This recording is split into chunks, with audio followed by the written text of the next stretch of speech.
ኤት አባቱ እንግዲህ ማን አግብቶ ማን ይቀራል? አብርሃም አግብቶ መቼም ሩትዬን ቁጭ እያለች እሱን አትጠብቅም አይደል እንዴ? እሷን ማግባት አለባት። እሷን ለማግባት ብዙዎቹ ጓጉቶ በትዕግስት ስንቱ ተንበርክኮ የሚጠብቃት እያለ ነው አብርሃምን ስትፈልገው የነበረው ልዕልቷ ማለት ነው። እንግዲህ ልዕልቷ ዛሬ ደግሞ በዚህ አይነት መልኩ መታለች።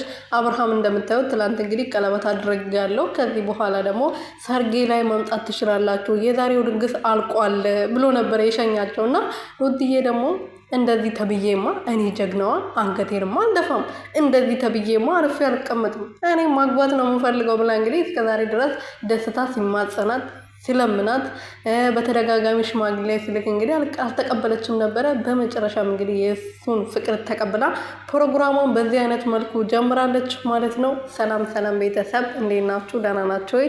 እና ያለው እግዚአብሔር ይመስገን። በያላችሁበት ሰላማችሁ ብዝት ትርፍርፍ ይበልልኝ የኔ ውድና ወርቅ እንቁ የሆናችሁ ቤተሰቦቼ። ሩትዬ ዛሬ እንግዲህ እንደምታዩት በአዲስ ነገር ብቅ ብላለች። እንግዲህ ምክንያቱም ማለት ነው እንዴት ነው ሩትዬ አብርሃም ይሄ ገንገበት የሆነ ሰውዬ አግብቶ እቺን የመሰለች ንግስት ልዕልት ያለ ትዳር የምትቀመጠው? እሷ እስከዛሬ ትዳሯን አክብራ ልጇን እያሳደገች ነበረ። ከዚህ በኋላ ደግሞ አብርሃምን እየተለማመጠችው መኖር ቀርቷል። በቃ አለቀ።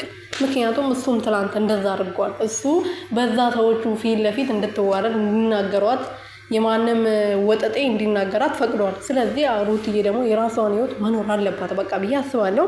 የደስታ ፍቅር መቀበል አለባት። ይሄ ደግሞ ለሽምግልና ራሱ ያዘጋጀችውን አበሻ ቀሚስ ብቻ ይውልኝ፣ በቃ እናንተ ይውልኝ።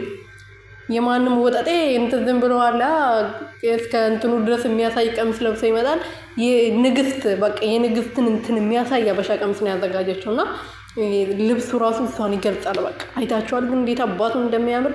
ለሽምግልና እንደዚህ ያዘጋጀች፣ ለሰርጓ ደግሞ ምን አይነት ቀሚስ ልትለብስ እንደምትችል አስቡት ብቻ ቁጭ ብላችሁ።